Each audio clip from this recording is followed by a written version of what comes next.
Assalamualaikum warahmatullahi wabarakatuh. Berjumpa lagi dengan saya Ibnu. Kita kali ini akan membacakan seperti biasa isu monitoring untuk hari Senin 27 Oktober 2025. Yang pertama, Menteri Yusril, reformasi Polri harus lewat undang-undang, bukan keputusan presiden. Ini disampaikan oleh Menko Bidang Hukum HAM Imigrasi dan Permasyarakatan Yusril Iza Mahendra, menegaskan perubahan struktur, kedudukan dan kewenangan polisi tidak dapat dilakukan hanya melalui keputusan presiden, melainkan harus merevisi Undang-Undang Nomor 2 Tahun 2002 tentang kepolisian. Mahfud MD siap dipanggil KPK soal dugaan korupsi proyek kereta cepat WUS. Setelah pekan kemarin kita lihat seperti saling lempar isu antara Mahfud MD dan juga KPK. Mahfud MD menegaskan tidak berkewajiban melapor ke KPK karena lembaga tersebut sudah mengetahui dugaan penyimpangan sebelum dirinya mengungkapkan ke publik. Menurut Mahfud MD, KPK seharusnya memanggil para pihak yang langsung terkait dengan proyek tersebut. Selanjutnya, Ahmad Muzani nilai Soeharto layak jadi pahlawan, MPR sudah nyatakan bersih. Hal ini disampaikan oleh Ketua MPR RI Ahmad Muzani, menyebut Presiden kedua Soeharto tidak lagi memiliki persoalan hukum setelah MPR di zaman Bambang Susatyo mencabut penyebutan namanya dari TAP MPR nomor 11 tahun 98 tentang penyelenggaraan negara yang bersih dan bebas dari KKN. Ia menilai keputusan tersebut membuat Soeharto dinyatakan clear dan tidak ada hambatan bagi pemberian gelar pahlawan nasional. Ampuri pertimbangkan gugat Undang-Undang Umroh Mandiri ke Mahkamah Konstitusi. Asosiasi Muslim Penyelenggara Haji dan Umroh Republik Indonesia membuka kemungkinan mengajukan judicial review ke Mahkamah Konstitusi terhadap Undang-Undang Penyelenggaraan Ibadah Haji dan Umroh yang melegalkan umroh mandiri. Sekjen Ampuri, Zaki Zakaria, menilai kebijakan tersebut berpotensi membahayakan jamaah, negara, dan ekosistem haji umroh. Jadi kalau udah ada umroh mandiri, kita mau umroh tanpa travel itu bisa banget jatuhnya ya. Selanjutnya, Sultan Hamengkubuwono ke-10 tegaskan perempuan bisa terlibat dalam regenerasi Keraton Yogyakarta. Hal ini disampaikan Sultan menegaskan bahwa perempuan dapat terlibat dalam proses regenerasi tersebut karena selama ini memang belum ada yang namanya sultanah atau wanita yang menjadi sultan di Keraton Jogja. Selama ini selalu selalu laki-laki. Dan kita ketahui bersama Sri Sultan saat ini anaknya seluruhnya adalah wanita. Menurut Sultan, keraton adalah bagian dari Republik Indonesia dan harus menyesuaikan diri dengan perubahan zaman. Selanjutnya dari berita DPR RI, Boni Triana nilai bahasa Portugis tak perlu jadi pelajaran wajib di sekolah. Menurutnya, bahasa Portugis sebaiknya bersifat pilihan dan ekstrakurikuler. Saya setuju sih, karena SDM-nya juga nggak ada sangat terbatas yang bisa mengajarin bahasa Portugis. Itu nggak sebanyak bahasa Inggris lah. Selanjutnya, Dede Yusuf minta Purbaya dan Deddy Mulyadi hentikan polemik dana Jabar yang mengendap. Hal ini disampaikan oleh Wakil Ketua Komisi 2 tersebut terkait 4,17 triliun dana Pemprov Jabar yang dinilai mengendap di bank. Ia menilai perbedaan pandangan keduanya hanya persoalan persepsi yang bisa diselesaikan melalui dialog. Berita dari DPD RI, Philip Wafama dorong pembukaan kembali kerjasama pendidikan berbasis yayasan di Papua. Ia menilai lembaga berbasis gereja seperti Yayasan Pendidikan Kristen memiliki peran historis dalam membangun peradaban dan mencetak tenaga pendidik di Papua.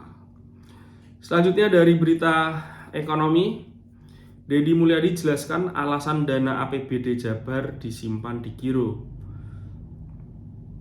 Deddy menegaskan penyimpanan dana daerah dalam bentuk giro merupakan langkah aman dan transparan sesuai prinsip kehati-hatian. Ia menjelaskan kebijakan ini memungkinkan pencairan dana dilakukan bertahap sesuai progres proyek, sehingga menghindari resiko penyalahgunaan anggaran. KDM menilai penyimpanan di giro tidak merugikan karena bunga tetap menjadi pendapatan daerah, bahkan beberapa daerah menggunakan skema deposito on call. agar dana tersebut bisa dicairkan sewaktu-waktu. Sementara itu Purbaya menyoroti masih ada 234 triliun dana pemerintah daerah yang belum terserap, termasuk 4,1 triliun dari Jawa Barat. Menteri Purbaya kritik kualitas Kortex. Ini disampaikan karena Kortex yang senilai 1,228 triliun ini sampai sekarang ini belum bisa digunakan secara optimal. Evaluasi menunjukkan banyak kendala teknis seperti gagal login, timeout, dan error antar sesi. Sementara juga kualitas programmingnya ya, pemrogramannya juga dinilai rendah. Purbaya menegaskan ketergantungan pada pihak asing harus diakhiri dan pengelolaan sistem ke depan akan dilakukan oleh tenaga IT lokal. Pemerintah memprioritaskan 4 perbaikan utama, yakni penyelesaian masalah kritis, pembaharuan aplikasi, peningkatan keamanan, serta penyederhanaan infrastruktur dari Kortex itu sendiri. Jadi Menteri Purbaya ini sampai bahasanya dia bawa hacker-hackernya dia sendiri untuk bisa memperbaiki sistem. Dan memang ternyata nggak semudah yang dibayangkan. Awalnya Purbaya bilang ini sebulan bisa diperbaiki, ternyata lebih dari itu, bisa sampai tahun depan.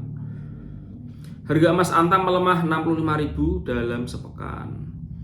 Ya, di Senin pekan lalu kan di 2,4 ya.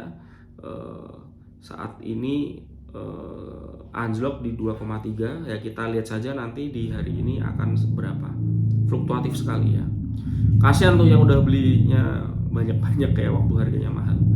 Purbaya siapkan sistem transfer cepat untuk cegah dana daerah mengendap. Menteri Keuangan Purbaya Yudi Sadewa menyiapkan sistem transfer dana ke pemerintah daerah yang lebih cepat dan efektif mulai 2026. Ini untuk menghindari penumpukan dana APBD di akhir tahun.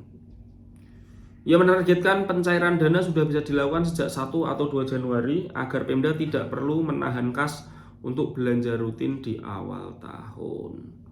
Berdasarkan data Bank Indonesia, ya per 15 Oktober total simpanan di bank dari dana daerah 234 triliun. Banyak sekali. Dari isu sosial, Gunung Semeru kembali erupsi. Gunung Semeru di Kabupaten Lumajang ya, ini erupsi disertai letusan asap setinggi 1 km. Selanjutnya gempa magnitudo 4,7 guncang Melongguane, Sulawesi Utara. Ya, gempa bumi ini berkekuatan 4,7 di Kabupaten Talaut, Sulawesi Utara. Dari berita internasional, Trump naikkan tarif Kanada 10%. Ini Kanada sama Trump memang lagi slack ya. Jadi tarif umum Kanada terhadap Amerika 35%. Untuk produk tertentu seperti baja dan aluminium dikenai 50%. Prabowo ajak ASEAN tetap bersatu dan visioner hadapi ketidakpastian global. Presiden Prabowo mengajak itu di KTT ke-47 ASEAN di Kuala Lumpur. Yang unik memang sempat juga MC acara menyebutnya Jokowi ya, bukan Prabowo. Putin umumkan keberhasilan uji rudal nuklir Burevestnik. Burevestnik ini bisa menjangkau 14.000 km. Kepala Staf Militer Valery Gerasimov melaporkan uji coba 21 Oktober berlangsung selama 15 jam. Hasilnya akurat dan target terlindungi. Trending media sosial ini tentang rumah polisi. Keyword rumah polisi menjadi viral di media sosial hari ini karena beredar video dan laporan yang menyatakan sebuah rumah anggota polisi digeruduk oleh warga. Ini di daerah wilayah Penjaringan, Jakarta Utara. Kapolsek Metro Penjaringan ya, AKBP Agus Adi Wijaya menegaskan setelah dilakukan pengecekan langsung, narasi bahwa rumah polisi digeruduk warga tidak sesuai fakta dan informasi yang beredar ini dianggap hoax. Oke, kira-kira itu saja yang bisa kami sampaikan untuk hari ini. Terima kasih. Assalamualaikum warahmatullahi wabarakatuh.